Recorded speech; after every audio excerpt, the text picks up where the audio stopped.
2009, 2 girls, 1 trip. The conclusion. Let's go on an adventure. Hello and welcome to Capricious Conversations. This happens a lot. Yeah, okay, fun story. We were in the same store, looking at clothes, checking out. Neither of us realized the other had bought this sweater. Until she showed up at my house wearing it. And she was wearing it as well. Yeah. And it happens a lot. Like, we buy the same clothes a lot. I lived in Florida, she lived here, and we still bought the same clothes. But we don't usually realize it until we show up at the same place wearing it. And I don't know, like, what that connection is necessarily, but we wear the same clothes a lot. It's happened. I don't know. So anyway, all of that sweater stuff aside, we are wrapping up the conclusion to our massive adventure in 2009, where we spent 6 weeks traveling around Europe with no money. Boy, if you want an adventure, I tell you what, just don't go do that. Again, we don't actually recommend doing that. It was I've done it. It can a miracle be done. that it worked out as well for us. Literally, but yeah, I wouldn't suggest it. It's not impossible. We don't advise. I've gone to Europe many times since then with money, and it's a much different experience. It's a much different experience. Both of them were enjoyable, but it's a much different experience going with money. There's a lot less stress. I'll be real about that. I'm not gonna. Anyway, so we've just gotten done in Berlin. We are now heading to our next stop, which we were both so looking forward to, like, probably more than anything else. Yeah. We were going to England. Specifically London. And there was so much in London that we wanted to see. But the thing above all that was at our heart's desire was the British Museum. Which, okay, just a little bit of backstory here. I think I've mentioned it on another episode. We're super art geeks. Like, I have a degree in art history. We both majored in art history. Yeah, we have degrees in art history. We love art. But more than that, we love art, we love adventure, we love travel. And all of those things, like, you can find all of them in the same place at the British Museum. Yes. It's fabulous. It's so wonderful. And horrible at the same time, but we'll get to that. The world's largest collection of Egyptian, which is sad considering that it should be in Egypt, but anyways. Yeah. We wanted to go... Big firm supporter of Zahi Hawass. Zahi Hawass is my hero, and I hope you get to go back to Egypt someday, my friend. Yep. So we wanted to go to the British Museum. We were, like, psyched out of our minds. So, for starters, we leave Germany and we get into Stansted Airport, which is on, like, the outskirts of London. And if you know anything about London, you know it's set up in zones. So, like, the middle part of London where all the stuff happens is zone 1, and then there's, like, you know, business stuff in zone 2, and it just goes out from there, and there's 7 zones. So it's like, if you've ever been in any kind of metropolitan city, there's, like, you know, the epicenter, and then it radiates out. So we get to Stansted, which is in, like, zone 7. It's, like, barely in London. I don't think it even is technically in London. It might not be. We get to Stansted, and it's, like, 1 in the morning or something like that.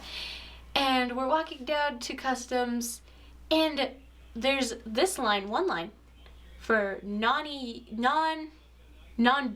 citizens. There's 4 other lines for British citizens. So they get through in, like, 10 minutes, and there's a whole ton of us waiting in this line for the non-British citizens. And we had 2 people. 1. There was 1. There was 2, but they started with 2. It started with 2. So we're waiting. We had a lovely chat with a fellow from New Zealand and another guy from a fellow from New Zealand, a dude from Spain, a dude from I think another American was in that mix somewhere. He was like studying at Cambridge. Later, yeah. Anyways, we made chat because we were there for 3 hours. 3 hours. And I was thinking, once they get all the British citizens through, then they'll open those lines up for the non-British citizens. No. They went home. They got all the British citizens done, and then those 4 people went home, and then one of the people that was over here went home. And so we were there for 3 hours. Waiting for customs. People were literally sleeping in line. Yeah. It was taking so long. Which wouldn't have been so bad, except that we were getting picked up by the host people. family. Yeah, the people that were hosting us. So just we were didn't being need picked that. up by them, and they're like texting us every 10 minutes, and I'm like, dude, I don't know what to tell you. I cannot make customs go faster. We are so sorry. We really wanted And to be. they don't want to pay for parking, so they're literally just circling. I the think they airport. parked in like a McDonald's parking I lot. hope they did. Or something I don't like know. that. We're not 100% sure what exactly Anyway, happened. we finally get home. It's like a ridiculous amount of time. So, anyway. And we were tired by that point too, because we had been, exploring. That was the day that we had gone to the Holocaust Memorial, so it was a heavy day. Lots of stuff happening there. The first day they welcomed us into their home. They actually had a pool set up in the backyard, so we did a little bit of swimming, which was relaxing. It was nice because I was expecting an English summer, which, if you've ever heard anything about that, is cold and rainy. And I was like, yeah! She was super excited about it. I was psyched out of my mind. And we get there, and it was 95 degrees. It was hot. It was really hot. And sunny. And so they also lived kind of on this creek, which was cool because we could see the swans, which are awesome. It was like an offshoot of the Thames. It was wonderful. And actually, we learned this fact that we didn't actually know, is that all the swans in England belong to the Queen. Who knew? Which is kind of cool, perks of being royalty, I guess. Right? But so the first night was awesome. First day was great. We spent the night, woke up in the morning, they invited us down to breakfast. We started talking about some things that we had in common. They were homeschoolers. We were homeschooled up until college. All through high school, yeah. Although I will say this, my mom and dad really homeschooled us much differently than the homeschoolers you hear about. I mean, here's the thing about homeschooling. It works as long as you've got parents who are super disciplined. If you do not have parents who are super disciplined, it's not really schooling. Yeah. And my parents socialized us. We played with kids who went to public school. We were immersed in that. We played sports and we did choirs and stuff at public schools. We just did the vast majority of our work at home. So, I mean, we had those fun conversations with them, kind of, getting to know each other and life in America. And it really wasn't that bad. And then, but halfway through that day, it started to take this little edge, and they were... It was, all of a sudden, it got a little weird. A little weird and a little testy, and, one of their older daughters came out, and she was like, say bull. And we were like, ball? And she was like, oh, you Americans with your ridiculous accents. And she was like, and that continued the entire rest of the time. She'd be like... She's like, we called her donut. And we're like, D-O-U-G-H-N-U-T. And she's like, no, in America you spell it D-O-N-U-T. And we're like, nope. Okay, there's many ways to spell the word donut. What are you being crazy for? Yeah, it was she just kind of was like that the whole time. It was just confrontational. And we were like, we're not trying to be confrontational here. And we were just trying to be good guests. Yeah, we were helping out, we were washing dishes, we were helping make dinner and all that stuff. Vacuuming, cleaning, whatever they asked us to do, we were helping with. And so, we ended up being in England right the first week of July. So that means we were in England for the 4th of July. Which, I mean, in hindsight, we maybe didn't handle this in the best way possible. Well, I would disagree because I don't know. So we're proud of being Americans. We had 3 days of all of a sudden this hostility, to be real, against us being American. Because we got there on like July 1st. And the third day we're there in the house, we wake up to the son screaming at his mother. That's what woke me up. And we woke up to the entire family house yelling at each other and screaming at each other. The saving grace here was that there was a TV in the room that we were staying in. We were staying in the eldest daughter's We were staying in the eldest daughter's because she was in America.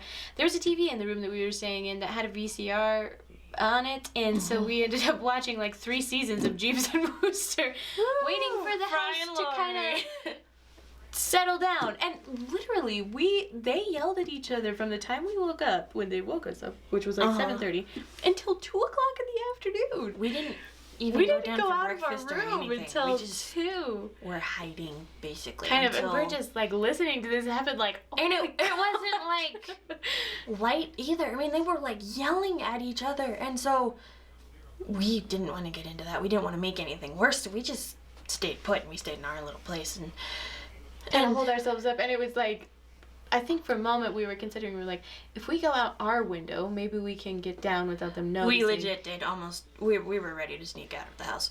But we didn't. We ended up just watching Jeeves and Wooster, which is hilarious, and you should check it out. It was great. Brian and Lori just are So at 2 o'clock, so funny. it kind of died down. We went downstairs. We, finally ate something. Hey guys, how's it going? And what can we help with? And we had dinner and was it boiled chicken? It was boiled chicken and rice with no sauce, but also no salt. Or seasoning of any kind. We asked for salt, and they were like, "Oh, I don't know if we have any." We're like hacking through the cupboards, and we found an unopened bottle of like seasonings. Yeah, a packet. And we're like, "This'll work." This'll work. Because it just, they boiled the chicken flavor out of chicken.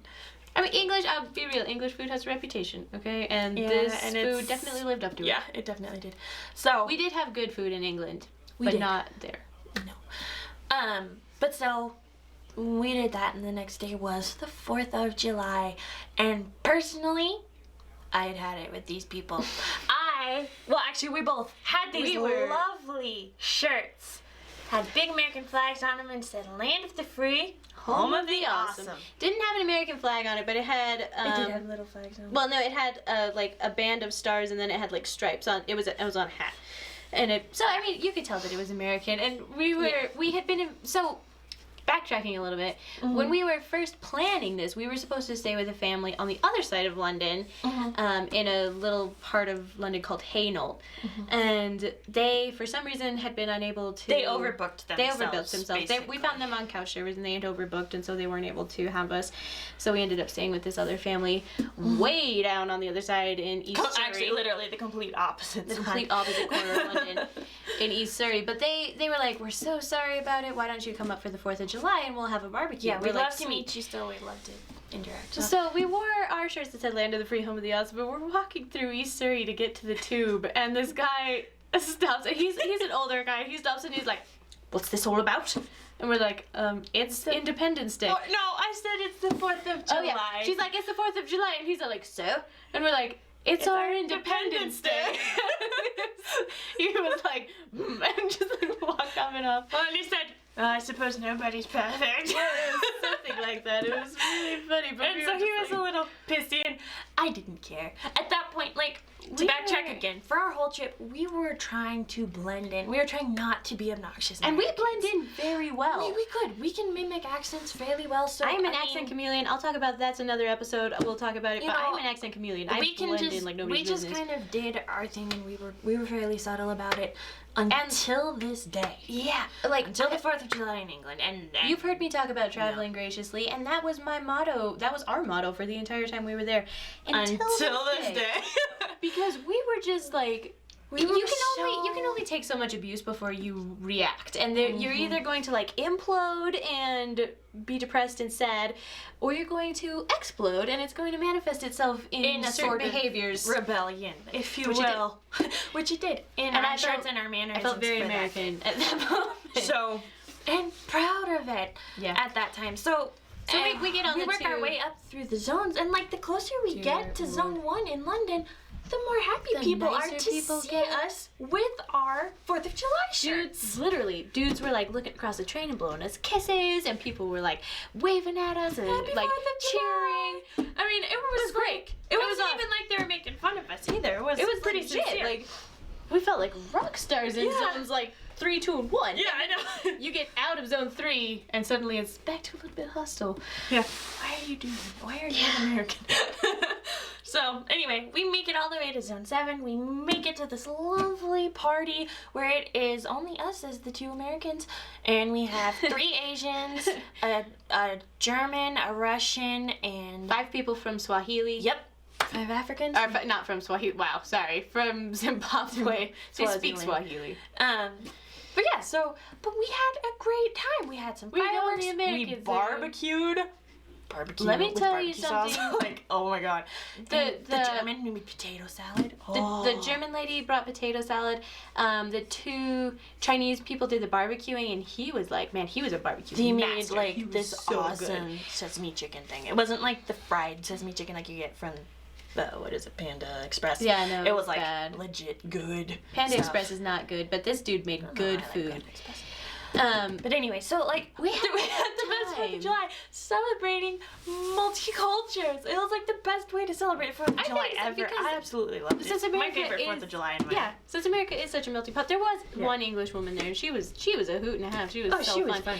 Yeah. But it was that like America's the melting pot, so it's all about bringing people together, and so we just celebrated. And we had such a great time at this party, and we only had limited tickets on the tube, so unfortunately we couldn't stay very long. Well, we didn't stay the whole time, but Yeah, we we had- did stay enough for fireworks and stuff like that. But And some games, and we just had a great time. And we hooked up.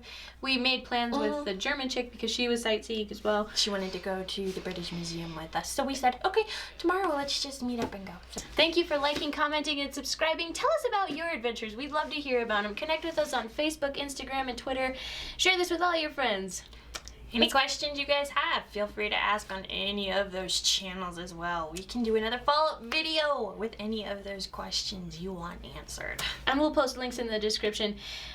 Let's go on an adventure.